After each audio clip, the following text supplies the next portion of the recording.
Welcome to the Heroes of Reality podcast, a podcast about the game of life and the hero's journey we all experience. Let's jump in with our host, Dylan Watkins, as he introduces today's guest. Welcoming adventurers, Dylan here, and on today's podcast, I interview Joel Robinson. Joel Robinson is the naturalist for you, naturalist-for-you.org, and he leads a local group, a nonprofit, to help people connect with their environment around them, to help them connect with the wilderness around them. I met him years ago when he took me foraging and hiking, and we explored the locals of Orange County, the LA area, Ojai, and beyond. He's got an amazing story, an amazing mission that he's on. When he first fell in love with nature years ago, and he realized that the lands around Orange County were slowly being whittled away by land developers and beyond. He first started out with rage and anger and why won't people listen? And then he realized the best thing to do is to flip that around. Instead of raging at people, why won't you listen to me? He decided to create a community, an organization, a nonprofit, all focused around helping people really reconnect themselves to nature so that they could naturally fall in love with the nature that he's fallen in love with. And by them all falling in love with nature together, they actually are able to then work with him to say, hey, look, we all want to make a profit, but can we think about the nature first? Can we actually have less profit and focus on more of the long-term goals and visions that support humanity? And so we have a beautiful and wonderful talk all around his journey about being the naturalist for you. And without any further ado, I'd like to welcome Joel Robinson. Hey, Joel, welcome to the podcast, buddy. Thank you for having me. I'm excited that you're here, man. I think last time I saw you, we were hiking around the hills of I think Silverado Canyon, I think it was. Yeah. And I remember, I think at least one of the times we hiked together, you had a friend who ran a restaurant. Was it Dos Chinos or something like that? Is that right? Yeah. Yes, Dos Chinos. Yeah. We were talking about foraging and all sorts of stuff. Yeah. He's a big forager, fruit picker. You know, I have these groups of friends that if it's pomegranate season, they want to go down to Yorba Linda and just go get all the pomegranates, or just they just know where the places are to get the things. And just, it's nice when you have like-minded friends in different areas that are all into it. There's another friend of mine, Michelle Haddad, who I was had on the podcast, who loves to lobster dive. And so, oh wow, this opened up last month, and so he'll dive into the ocean, snag a lobster, and then just go and cut it in half and grill it and stuff. And it's he has to, I gotta tell you, it's one of the most, delicious food, literally guarded by monsters of the deep, great whites that are circulating this area. I'm just like, maybe I'll go pick some berries instead, Yeah. I've been swimming in the ocean a lot more lately, and it's amazing, but I guess that's always in the back of my mind. What am I going to do when some giant organism swims by me? Am I going to stay calm, or am I going to freak out and then run out of air? Yeah, I know. It's like, oh yeah, that's right. Middle of the food chain. That's where I'm right. at. That's my place in this world. Yeah, man. So, lately, have you been doing hikes or retreats, or is there any new interest that you've had in the areas of wilderness? Yeah, most of what I'm doing is by request these days, because people's schedules are all over the place, and that's worked out really well, actually. A lot of people are following us through various means, either through social media or through our meetup or something like that, and then it's a lot of word of mouth, and so I'm able to be of service still.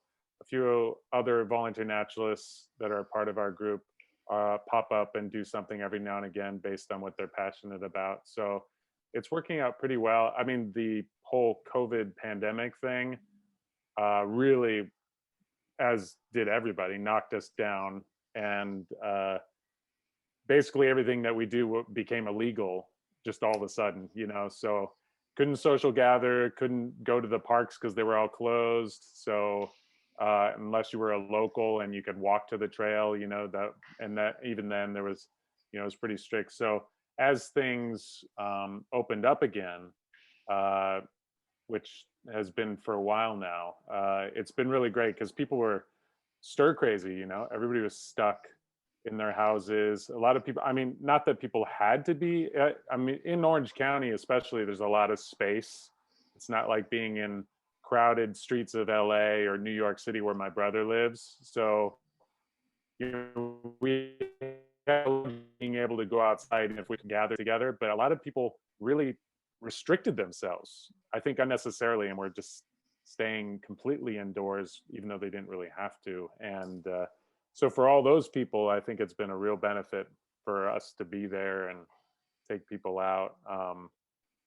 I had tons of things scheduled before everything was locked down, and with schools, different groups, libraries. I was going to do all these presentations, and I was really excited about all that, and that all just went away. And I mean, it was hard. It was like I went through a period of grief, and I think a lot of people did with whatever jobs they were doing. It's like, what do I do with myself? I want to live life to the fullest, but I'm not even really allowed to. So that was really hard. But now I'm able to. We're not at full capacity by any means. There's a lot of things I'd like to do, and we just still can't do it. Yeah. But there's enough going on. And then I found other things to do in the meantime besides leading hikes and teaching people how to forage or process acorns or that sort of thing. I've been playing more sea shanties. I'm in a pirate band, so You're in a pirate band? Yeah. So it's totally out of left field sort of thing where I dress up in my pirate uniform, with my pirate buddies, and we go around and perform for those who need some sea shanty therapy, basically. So, blow the man down and all that stuff. So that's one of the other things I've been able to do. And, there's all this outdoor dining, so it's perfect for people who are performers. 6 foot of distance is no problem. So it's been really fun doing stuff like that. Okay. Also, I feel like, well, I mean, one, with what you do, it's just outdoor foraging and just being a naturalist in the wild. One, I think it's an amazing just service that you provide to people. And yeah, with all the COVID, it's like anybody that was meeting people, you had to stop. And I felt like one of the greatest negativities that happened from COVID was not so much death and illness is terrible and a tragedy, but it made connecting with people bad.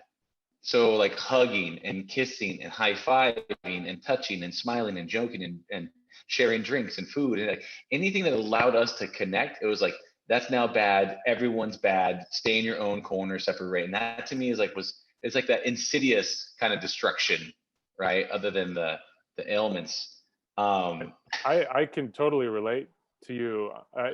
I not just with our nonprofit and in terms of our mission of connecting people to each other and to local natural areas. For me personally, it was pretty devastating because I felt like both, with the nonprofit and in my personal life, I was striving to be closer to people, and building community was all about hugging and being close and in all different ways and sharing food and everything. And so it was, I mean, I can't underestimate the word devastating, because it almost felt like we've just reversed all of the progress as humans in terms of being empathetic and trusting our neighbors. And it's like all of a sudden, don't trust anybody. Everybody's contaminated. And it's like, no, this is not where we should be going right now. If anything, we need the total opposite, but obviously there's this risk that is sort of elusive and invisible, really, you know, that, and yeah, I mean, it blew my mind, and it took me a long time to get over it. And I mean, thankfully now, as we're realizing what the threat really is more, and yeah, I don't know about you. I'm hoping you're able to hug certain people that you're close to, you know. There's a closeness. What I noticed was this. There's a couple things about it. One of the things is yeah, it felt like when we're going in that direction, we're like, no, other way. Let's go the other direction. But it was like, because a lot of people are like, what? Who cares? If I get sick, I'll be fine. But the insidious part was like, no, you might be fine, but you could kill your grandma. And like that right there is when everyone goes, oh, my grandma.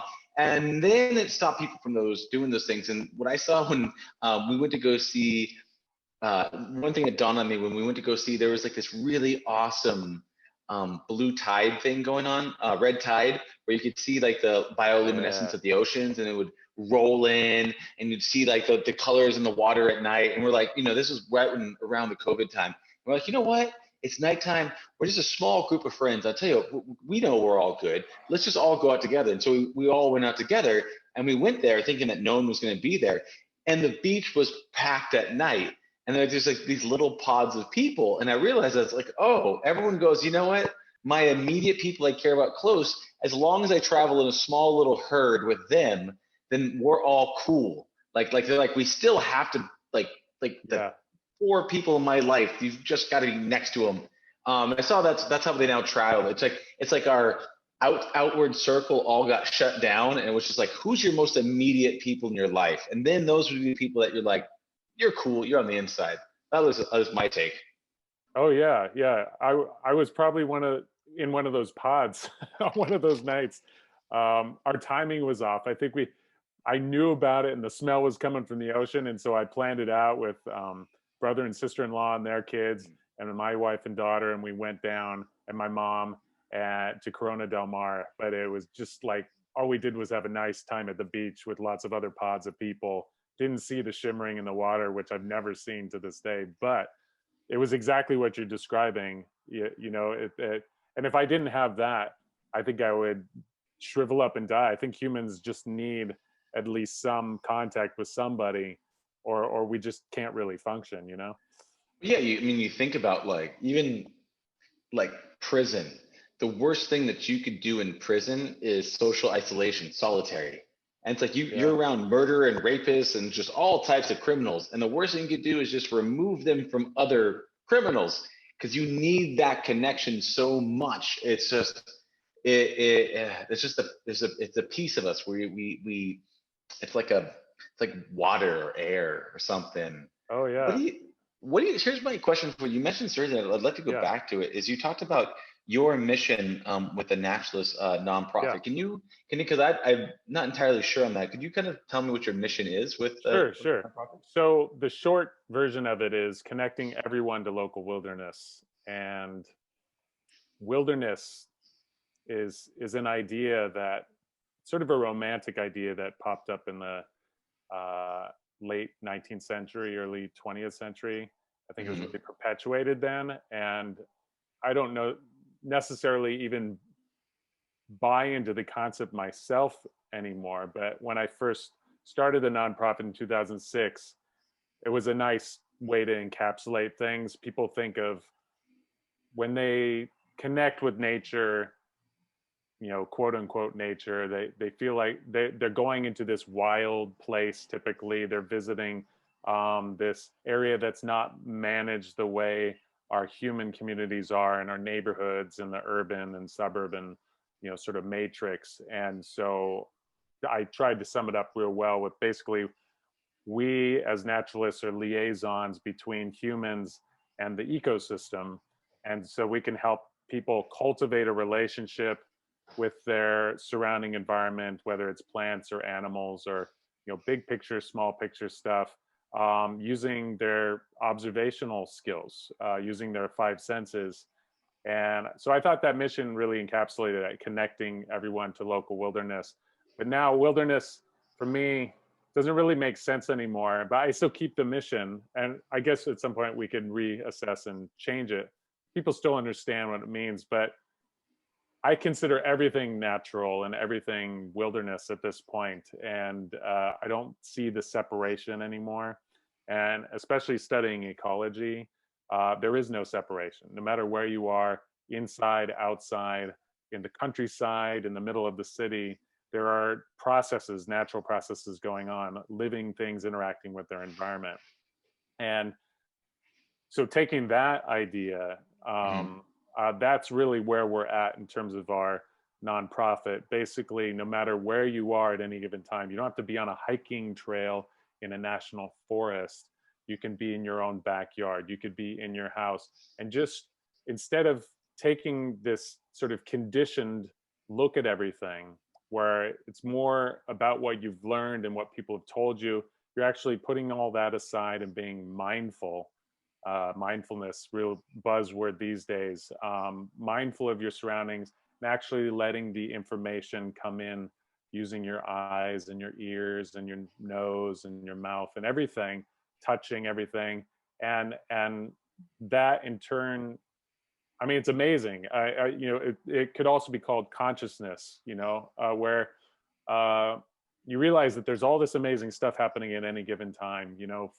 For folks who are in like a little apartment in the city, there's this whole world in the corners of their ceiling where there's cobweb spiders catching flies, and there's dust mites and all sorts of strange stuff at a microscopic level happening. It's all fascinating. And then you have these like Netflix documentaries where they have really good cameras and they show you these close-ups of things that are actually happening around us all the time.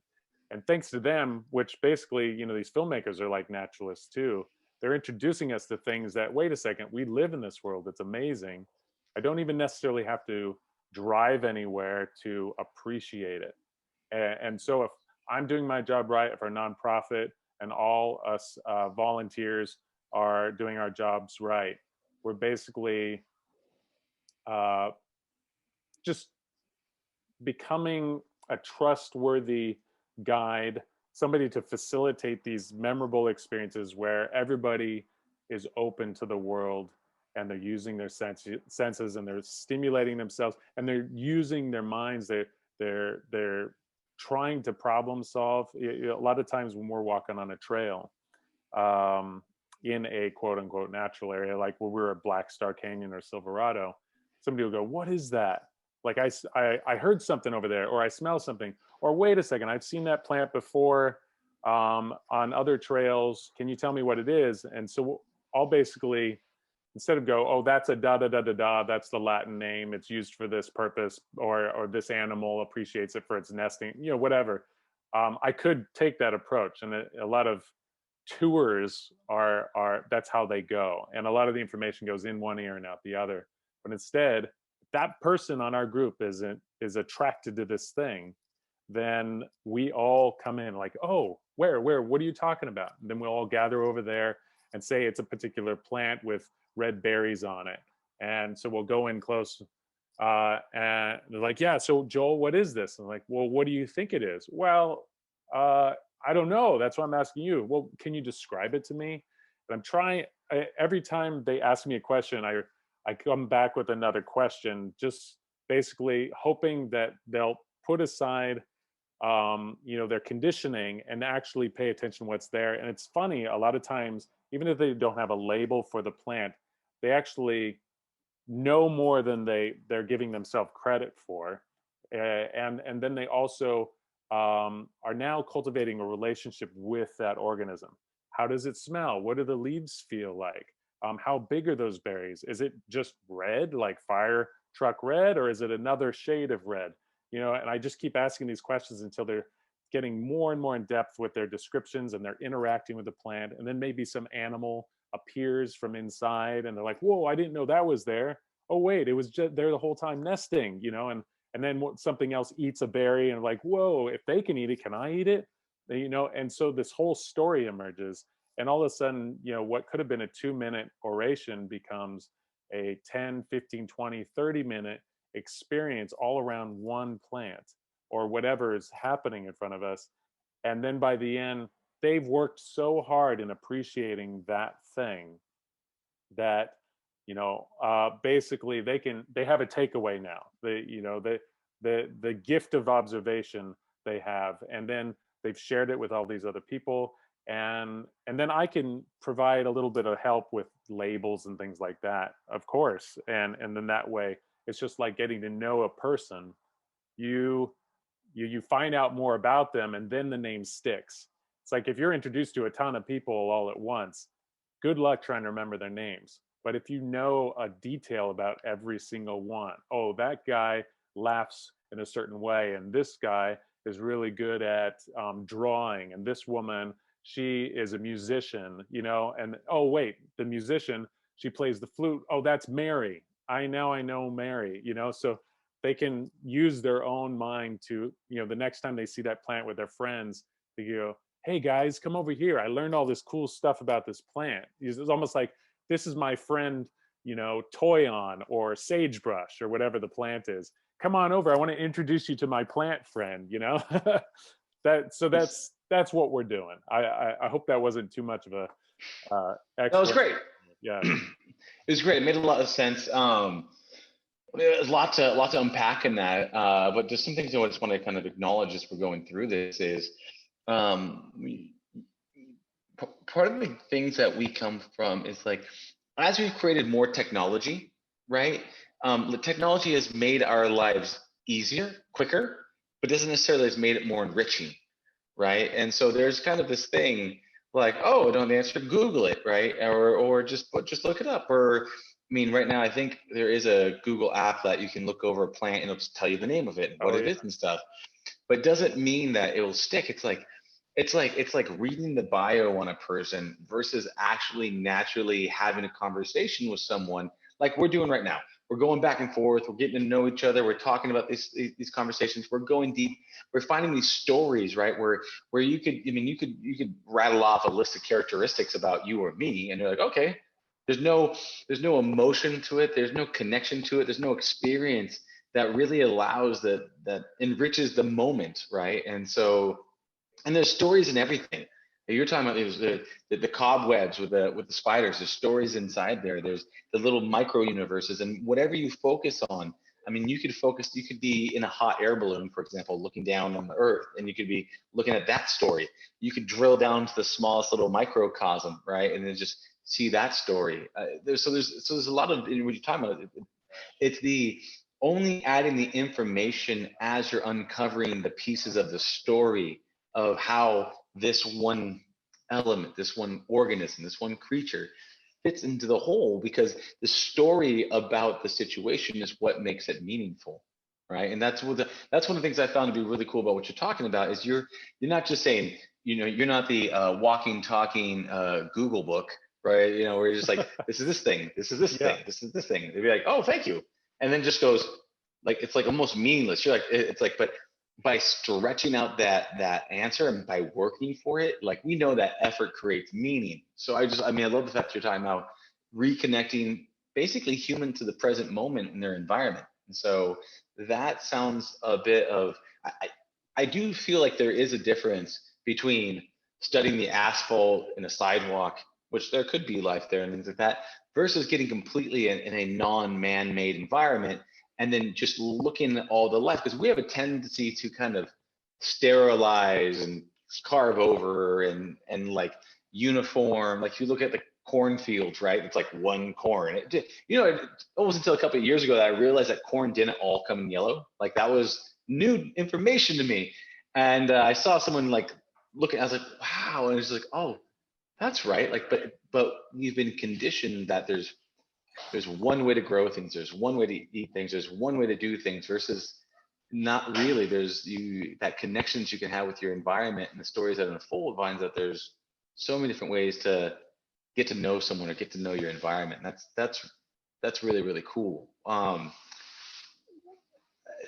Sounds like you spent a lot of reflective time going through nature and just kind of thinking about, why am I doing this and why are we all here? And like, I'd love to find out kind of like, how did you get started on this path? Like you started the organization to connect, mankind, society, humans with wildlife, and then it kind of evolved. But like, what set you out on this path, and was there moments or stories or things that really inspired you to do this? Well, I like what you said about uh, in the more urban managed landscape. The way we have homogenized things and uh, asphalt and monocultures with corn and all that. That's something that growing up, I got bored with really quickly. So growing up in a suburb with big wide streets, manicured lawns, having access to convenient technology, where I didn't have to make an effort, so I was losing the meaning of everything. I mean, it's perfect, everything you were saying. This all influenced me from an early age. I'm a very tactile person. I'm very visual. I have, I guess you could call me an artist. Growing up, I drew a lot and sculpted, and thought I was going to be in the world of film or animation or something like that. So I was sculpting characters and drawing creatures and things like that, using life as inspiration, and then mixing things up, like making little goblins and stuff like that. But I've always had this very detail oriented, very focused perspective of life. So always the one, like at the playground, I'd wander to the far end where there was some tree and a little bit of soil, and I'd like just spend, immerse myself in that little world there, away from everybody else, and just stare at all the details and smell the soil and look at the bark of the tree. And I just it all was very stimulating for me from a very early age. So that's definitely been an influence.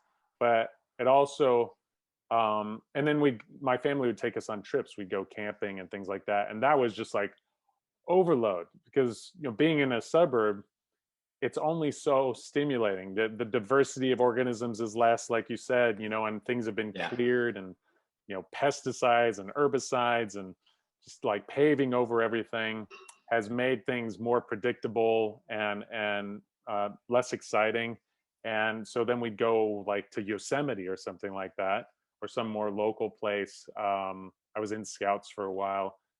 There's this place off the 57 freeway, Tonner Canyon, and we camped there one time, and we camped on Camp Pendleton another time in this remote area. And that was just like for an experience, for somebody who's so detail oriented, it's like taking a dog it's the same thing. Dogs have such they're so sensitive, their nose, their sense of smell and everything. And you take them to a trail versus an urban area, and they're just like, oh crap, there's everything happening. They want to stop and smell every 5 seconds. And that's how I was like a Yeah. dog. It's like there's so much more happening here. There's more bird sounds, there's this smell, there's that smell, there's this other smell. It's not just exhaust and this static noise of machines all the time, and traffic. There's so many other things going on, and the water has all this life in it as well. There's all these other bugs in it, and frogs and salamanders, and so even though I'm trying my best to cultivate help cultivate or stimulate a relationship between a person and their environment, no matter where they are. When you have these, what I would call remnant environments, like in the national forest, or like on the Channel Islands, or these what we call really wild places where they haven't been managed like we've done in the city and the suburbs, those areas, because they're so stimulating, it's an easy sell for me to get people to start paying attention to their surroundings. It's like that's the wake up call. I need places like that. I think we all do. And they're just so incredible in so many ways and so diverse. And what they also do as sort of like a stepping stone is they if you're really paying attention, you realize, oh, wait a second, the cities and the suburbs were like that too. you know, and we as humans have taken away all those diverse elements. But there's an opportunity to, for lack of a better word, rewild our urban areas now, you know, and bring up that diversity again, you know, because we're losing pollinators and we're losing, you know, our connection to each other and to the earth. And a lot of it has to do with those conveniences where we don't have to make the effort anymore. We're just letting technology do everything for us. And but then when you go to these raw, wild places, you have to do everything yourself, you know, and then you're challenged and there's obstacles and it's like, oh my gosh, I feel alive. And it's like, well, yeah, we're like killing ourselves, like in a very sort of slow, methodical way in these urban areas. And that's how I felt as a young adult. I started getting hemorrhoids, you know, and um, I just couldn't spend time inside anymore. I was working at Disneyland, one of the most manufactured environments you can think of, and it was very predictable. And so I started going on all these hikes, and it was just like I was so thirsty for hikes, so I kept going and going and staying all day long at a local park called Santiago Oaks Regional Park, and it was just so, you know, again, so stimulating. And then I realized, oh wow, you know, I could just stay inside and play video games all day long, which is what I was doing, and you know, under fluorescent lights and everything, or I could spend more time out in these wild places. But there was a big thing happening. Being in Orange County, these real raw wild places were highly threatened by development. And I watched as a new residential development that wasn't very harmonious with the environment at all. They actually broke the rules, and their earth movers crossed over the boundary line of a protected park. And all they got was a smack on the wrist. Nothing really happened. And then I started realizing that all these other projects were happening where they were just going to take away those last, you know, remnants of what Orange County used to be, which was the most important to me at that point. It's like, wait a second, this is what's so invigorating, and this is what everybody's taking away. And so I started showing up at council meetings and you know, writing letters and everything. But I was very upset because I didn't understand what, you know, I just cultivated this relationship more strongly than ever with these wild places, and you know, spending all day all night with the birds and the plants and everything, and just getting so much out of it, and then watching these bulldozers come and just destroy it completely and make this predictable, boring suburb again. And it was just like, I don't know what to do, you know. So I'm just like, you guys are crazy, you need to stop doing this. That didn't convince anybody of anything. And there was a lot of people more people than me, that weren't aware that these threats existed, didn't care necessarily that we were losing these park spaces or open spaces. And I realized, oh, I need to be involved in some sort of project where we are building community, so everybody is now aware of the benefits of these places and wants to take care of them, be stewards of these places, and will fight to protect them when it comes down to it. So I realized it was more about, you know, me actually going out to the rest of my neighborhood and with my peers and everything, reaching out to them and inviting them on hikes with me, you know, versus me just going out alone, you know, and getting my fix, but then watching as everything just continues to get destroyed and I'm powerless to do anything. I wanted to make it a we. I wanted all of us to have this relationship with this place, whatever it was. And that's sort of the inspiration for it. Along the way, I worked on the Irvine Ranch as a naturalist for the Nature Conservancy. I worked for Santa Ana Parks and Rec as a naturalist at Santiago Park. And we were actually rewilding a city park and making it more like what you get in the mountains. So it was really exciting to be a part of these things. And but then I wanted to focus on areas that didn't have the attention that those places did. And so in 2006, that's when I jumped ship from these other full-time secure jobs and established our nonprofit Naturalists for You, and started focusing first on national forests, being these huge swaths of land that very few people visited, very few people knew about, yet there were millions of acres. We already owned them, and yet they were sort of being neglected and threatened in various ways, and people didn't have a relationship with them. You had millions of people living at the base of these mountain ranges that are our national forests in Southern California, and just a select few people, usually privileged people, were the only ones actually benefiting from these places. And so I thought, wow, that's a perfect niche. Our nonprofit can help the rest of the community go out under safe, comfortable circumstances, have a good time, and maybe learn something, and then walk away with like, wow, that place gave me, there were so many gifts that I received from that place that I want to make sure that's there for my family and friends, my children. I don't want that place to ever go away. And if anything, I want more places like that. And, I got enough of the city already. And, it's all about moderation. Technology is great and it's convenient, and these new apps that help you label things or whatever, they're all tools, but any tool can be used appropriately, but it could also be abused. We can become addicted to it.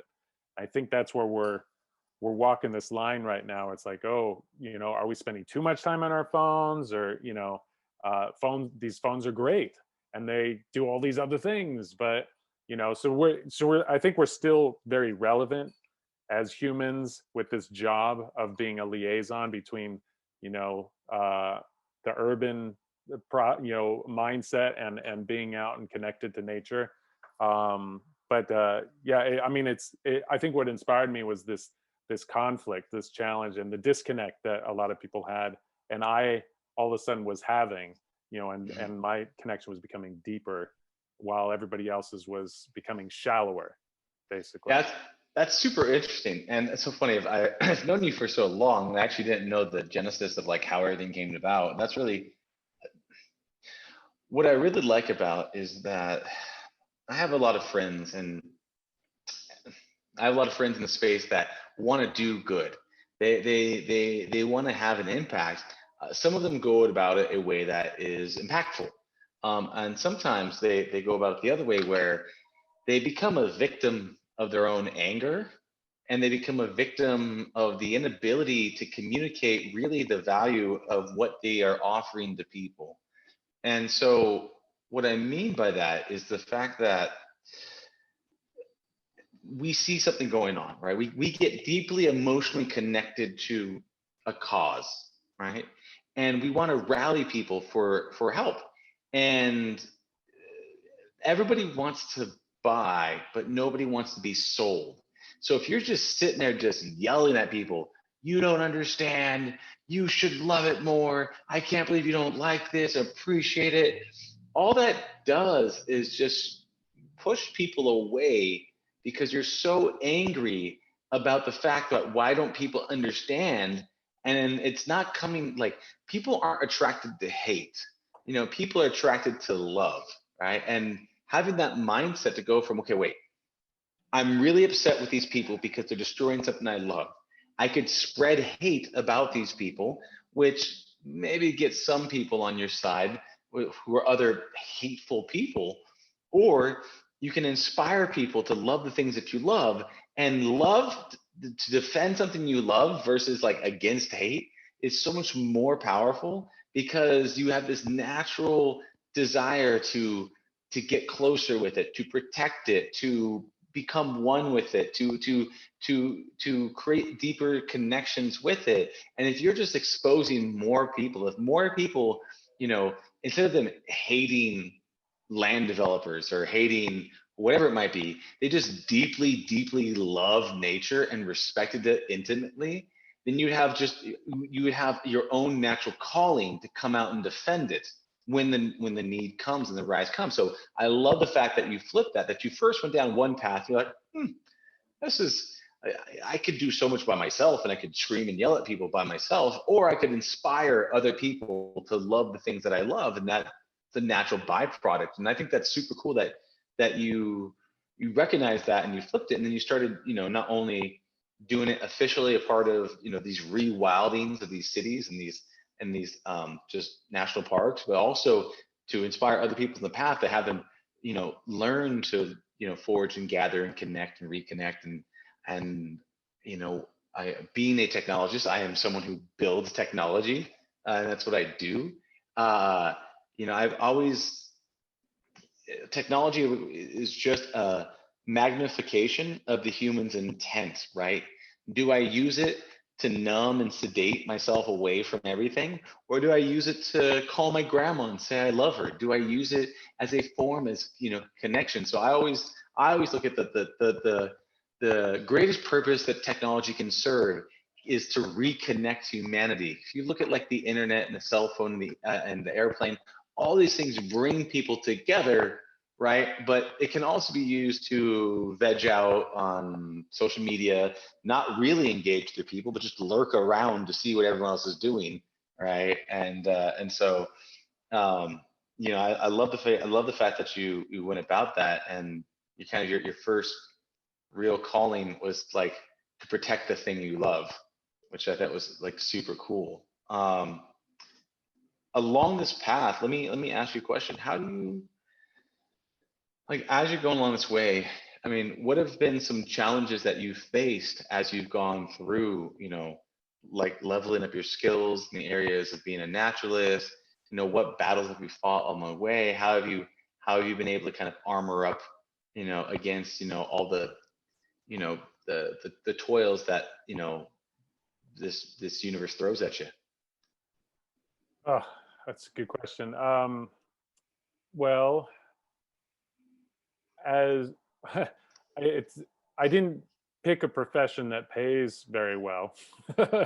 So, the financial challenge of it always is present. And, but my wife and daughter and I live pretty modestly, and, we, luckily we have family to support us as well when we're not doing so well. My mother and my wife's parents and friends and also have supported us over the years. But I mean, that has been a challenge, trying to find a place to live, knowing personally for myself that I'm not. It's hard for me to live in a suburban environment, especially for the reasons I already mentioned. So we found a place to live in Silverado for a while, for 9 years, which is a more rural, rustic environment.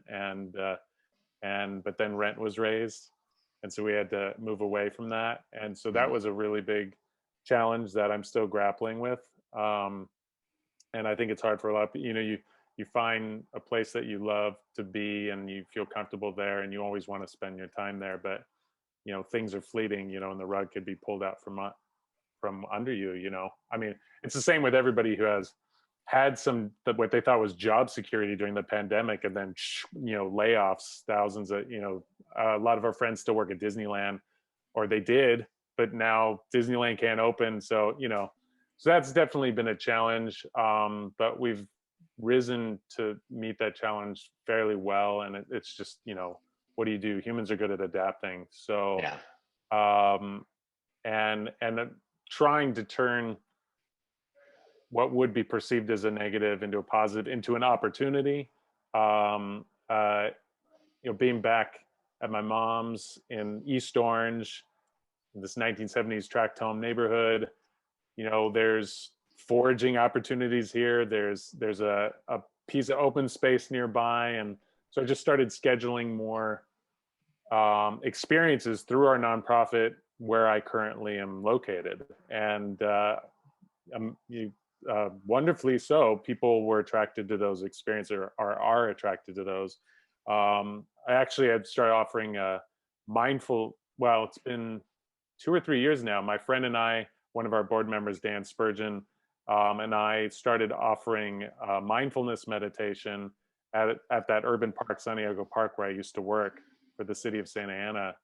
And it's a very easy walk, but it's all about the things we've been talking about, and just reconnecting and opening up your senses, and just being present, and knowing that there's just I'm pretty lucky. I don't have any serious ailments. I have family, I have friends, I have a good support network. So I don't feel like I really can't complain a whole lot.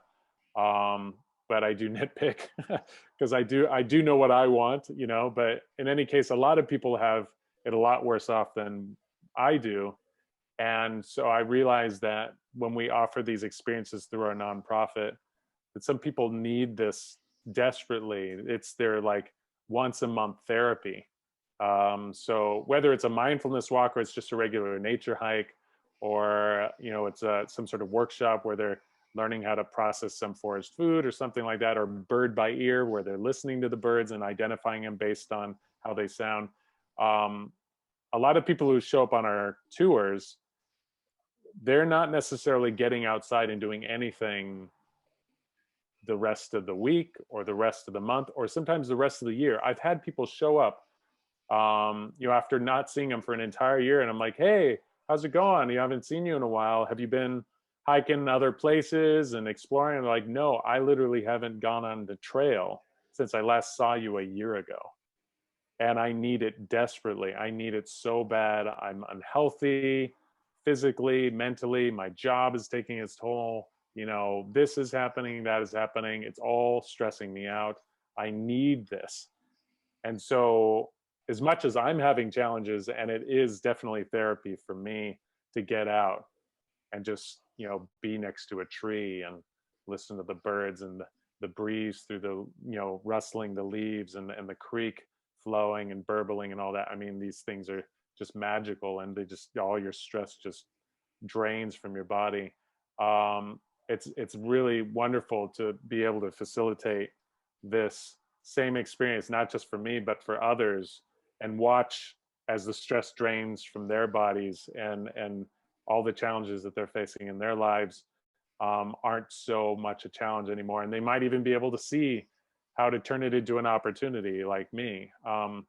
But yeah, finances are always a major challenge. I mean, but in terms of another type of challenge that I faced, I feel like I'm in the belly of the beast in Orange County because this guy, a historian, said it best, Jim Sleeper, before he passed away. He said, Orange County planners are paving over Orange County faster than historians can write about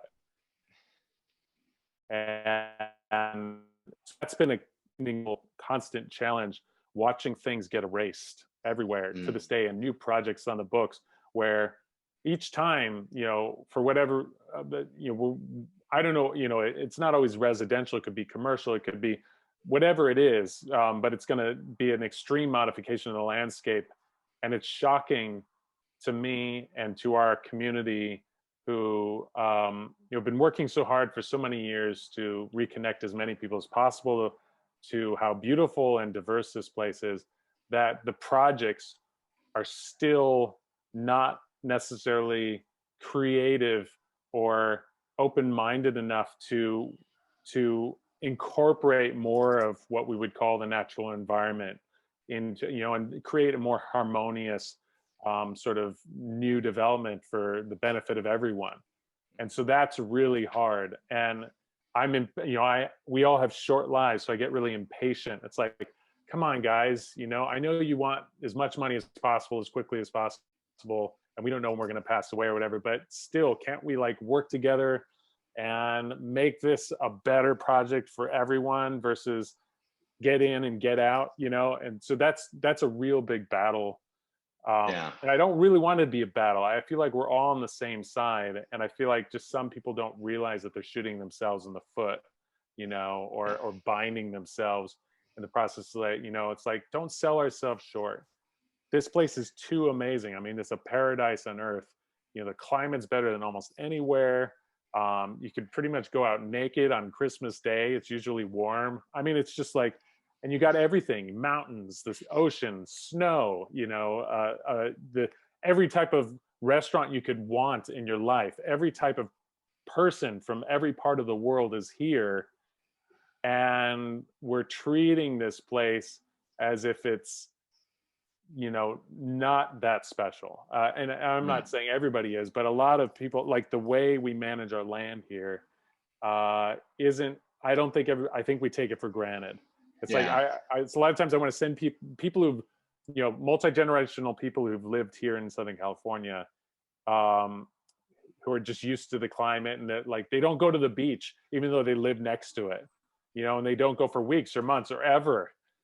And I'm like, oh, it's there. Yeah, they're desensitized. They're desensitized to the awesomeness that's around us. Yeah. So I want to send people like this to Minnesota and say, hey, spend some time in Minnesota where the weather's harsher, and then come back and go, oh my God, California is amazing. That's really one of the biggest challenges that I face. Yeah. And it's Anyway, go on. I experienced being a native Orange County person. I experienced Boston in January for the first time, and that was just not something I was prepared for. And I went for a run outside. I'm like, I'll just go for a run around the block. It's snowing. It can't be that bad.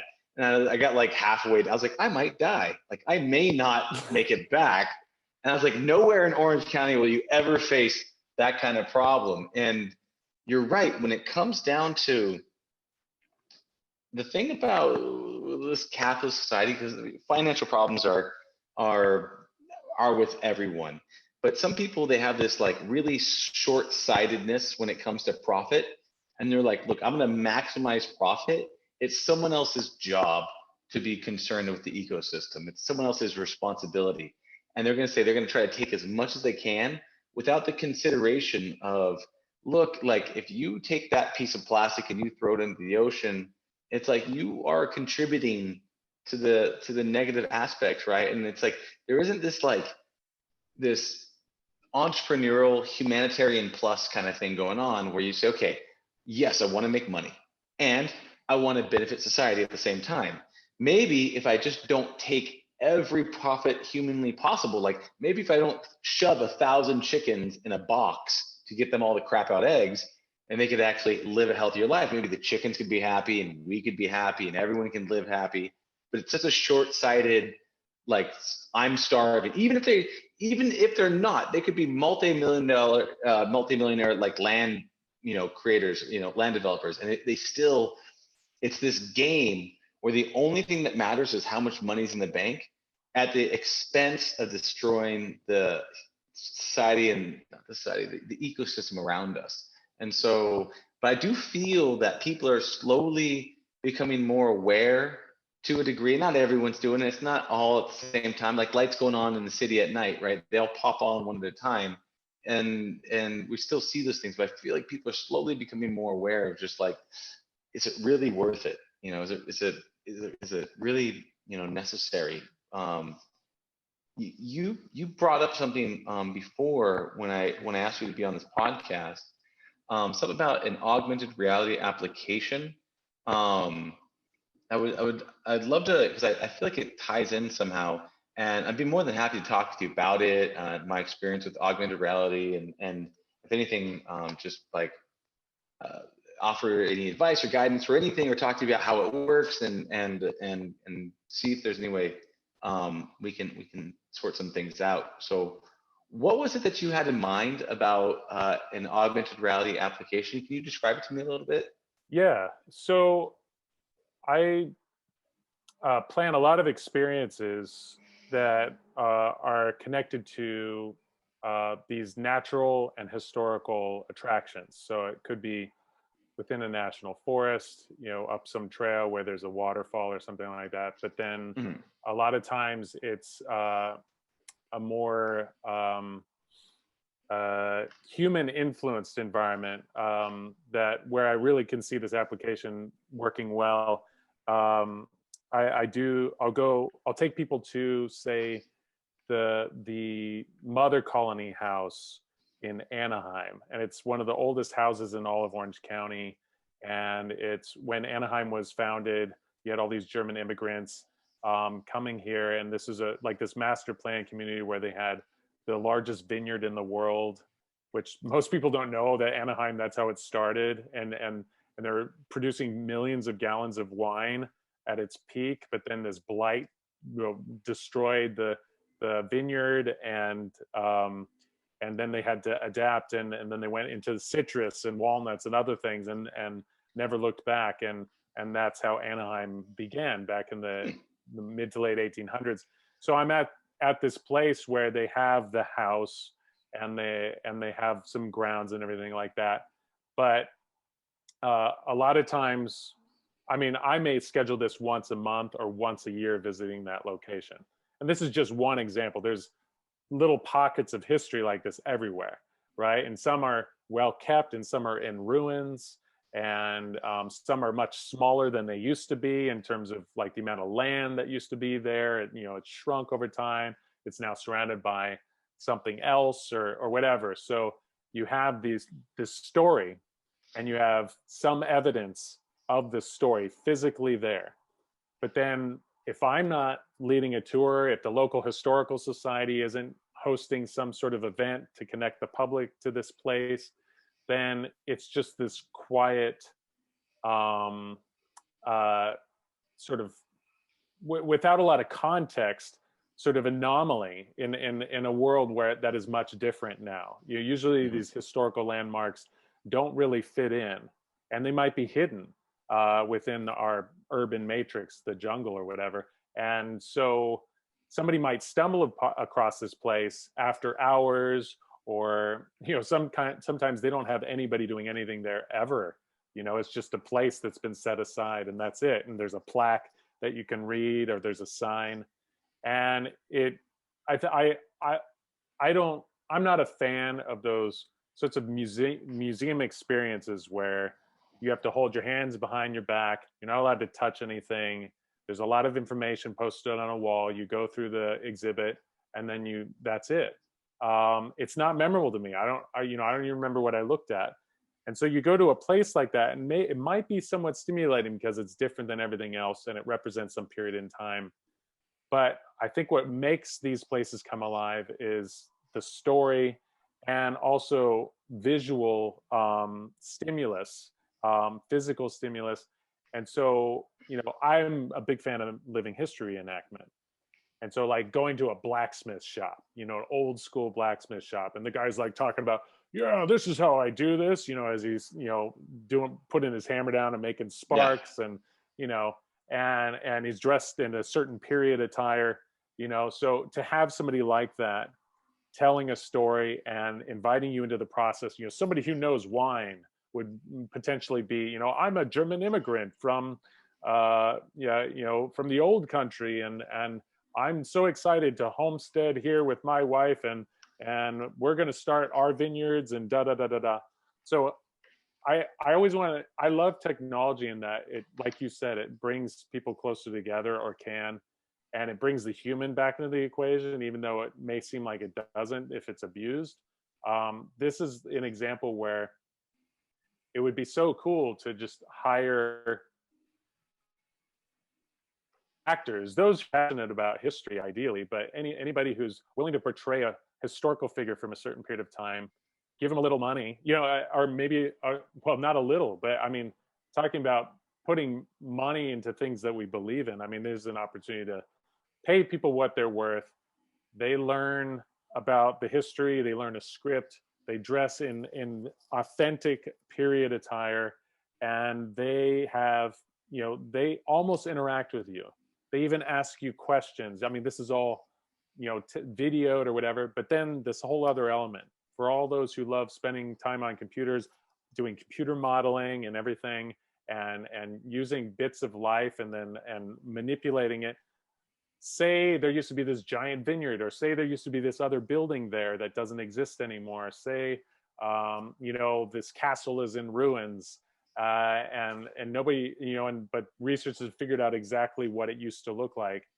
You could have these actors, superimposed with, and I don't think this is anything new. I think I've seen stuff like this before, but I don't think it's being utilized enough. You could recreate the landscape as it used to exist, and have these living, breathing actors a part of it. And then, everybody's using their phones anyway, and everybody has all these different apps. So this is, maybe this is through a special historical app or whatever on living history or whatever. But basically, they are at that location, and they're not only interacting with it physically, but now they're like, oh my God, I had no idea, and this is so fascinating what he's telling me. And he's asking me questions about the trivia, or she's she's describing this process to me that I didn't know. That's how they use that tallow vat, you know, because you have all these artifacts at these places and they're just sitting there. It's like, wait, okay, I know what that says that is, but I have, for the life of me, I don't know how to use it, and I'm not even allowed to touch it because it's fallen apart, you know. But if you could have somebody demonstrating with an intact one on a video, that would be amazing, you know. Ideally, people are there all the time, and maybe this is a step in getting people back to those places, you know. But especially in these pandemic days, you know, and everything, a lot of things are happening virtually. I think there's just an opportunity for these types of places to really do more there and engage people, you know?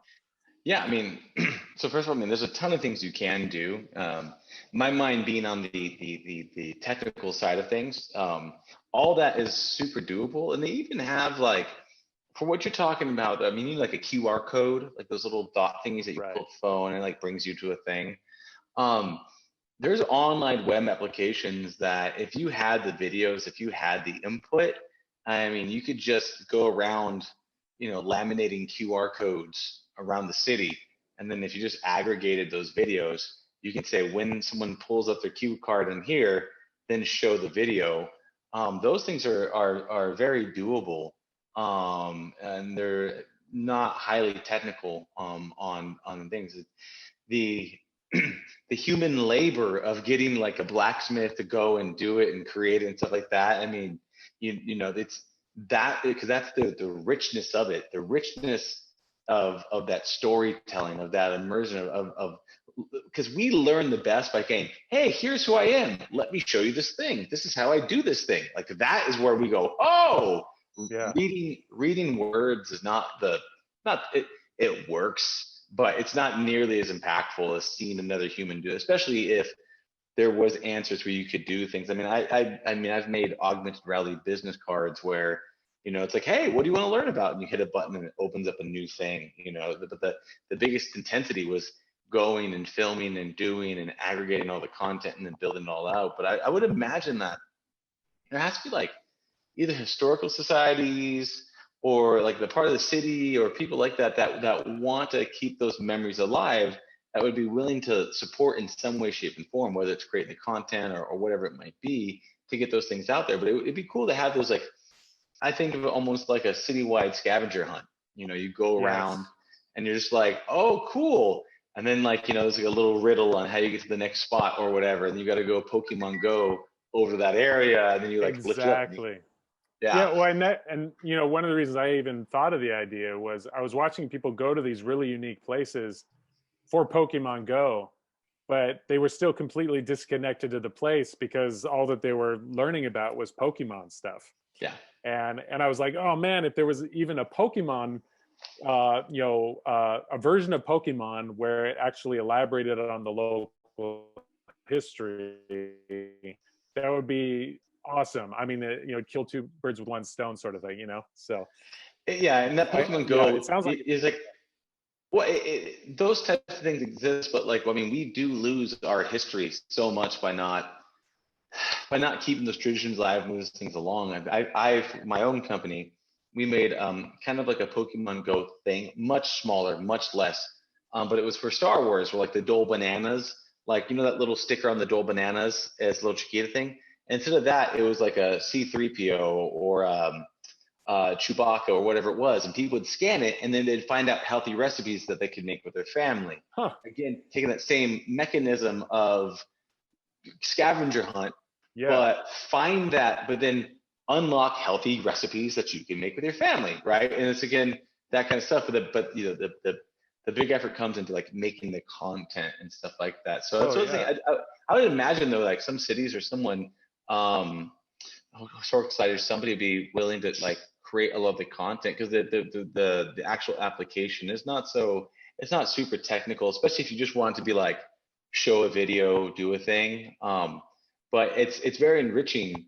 It's like I went to Alcatraz and I got to do the audio tour where you walk around, and even just the audio of hearing someone talk, it's so much more than like, I'm in a cell, you know, okay, like you don't, you know, so even at the lowest hanging fruit, like the ability for someone that was just telling the story, right? It's just, and so yeah, no, it makes a lot of sense. It's just the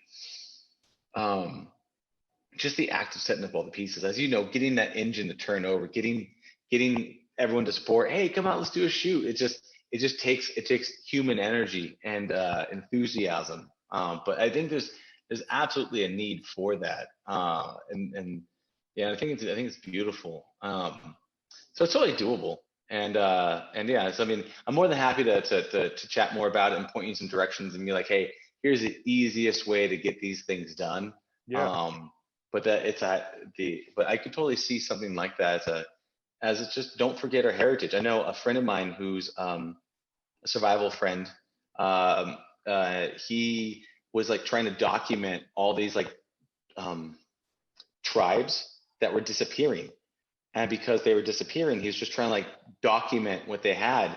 And he's trying to get some sort of support for somebody to give him some money so he can turn this into like a documentary. He went and gathered all the stuff, but he's like, look, we're losing all our tribes, we're losing all these cultures, we're losing all these old ways. And it's just like, we're constantly building forward without stopping and appreciating going backwards. And because of that, we lose a piece of ourselves in that process. So and I think it's beautiful. Let me ask you, what's your like holy grail? Like what, like ultimately with the naturalist for you, and all that, like what do you ultimately, what's the how would you know if you've achieved your holy grail, you've been able to set out to do what you wanted to do with the program?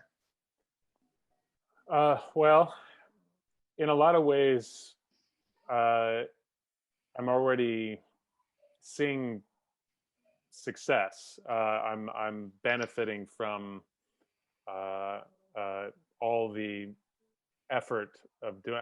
I've been a naturalist since 2001, and so 19 years. And then I started Naturalist View in 2006, so that's 14 years ago. And just the sheer volume of people I've interacted with, I've seen the positive impacts of that. Or I've experienced, I should say, because it's a long enough period of time where I've facilitated experiences, activities for young children and families, and now the children are going to college, and I've seen people that I led a tour for also pursue careers in the environmental field, either in environmental education or research or something like that, and the fact that we get requests without having to promote ourselves for our services is, I think, a testament to everything that we have done. I mean, initially when I started Naturalist View, it was just me, and I was leading hikes in very specific locations. And I think the way I operated the environment and the way I was as a guide has definitely, it was much different than I am now. I've definitely evolved, and I think have become more effective at facilitating these experiences than I used to. But as I continued to meet up with all these cool people with all different backgrounds, political ideologies, religions, and everything, and some of them have volunteered with our organization, and many have been participants. I mean, it's thousands upon thousands of people, and I'm not the best at documenting so I don't have the statistics, but I know it's a crap load. There are just amazing things that happen because of that. I mean, things like you just out of the blue talking to me and, hey, I want to do this podcast about, stuff like that happens all the time. And it's so neat to know that it is we are appreciating our environment now. We are planning things together. And if I couldn't say that, then that would be the Holy Grail. But I think we're already there. I mean, I guess you know, I can be satisfied with where we are now. But you know, if I'm lucky enough to live longer, I'm just going to keep pushing for more people to be connected. And it's at first it was connecting everyone to local wilderness, right? That was our mission. But now I feel it's more just building community, and to know that we are creating this safety net for each other, that, you know, if any one of us falters for whatever reason, there's a support network that can continue forward and make sure that we are all appreciating each other, appreciating the plants, the wildlife, the streams, the mountains, the ocean, everything. And so, I mean, I do have a holy grail in terms of something I want to see, but it's not it's literally an animal I just want to see. I want to see a badger in Orange County. That's what I want to see, a wild badger. So that would be the one. I actually tell people on my tours, this is the holy grail animal. I want to see a badger in Orange County. Supposedly they used to be here. They might still be here. There's like every once in a while somebody has a sighting, but they're so elusive. And I have seen wild badgers in other places, just north of here in Kern County. I saw, you know, I know there are other places, but to see one here would be incredible. I've seen a mountain lion already, so that's not a holy grail animal anymore. I was hoping to see burrowing owl in Orange County, which I have, literally in Anaheim, next to somebody's office complex, which was mind-blowing in itself, but not too far away from the Santa Ana River, so it made sense. Yeah. But badgers, where are they? Tell me. I want to see them. They're supposedly they're a black star. I mean, I'm not joking, you know. So, but yeah, I think I'm really fortunate. I think we've accomplished more than I ever expected to. So that's beautiful. Yeah.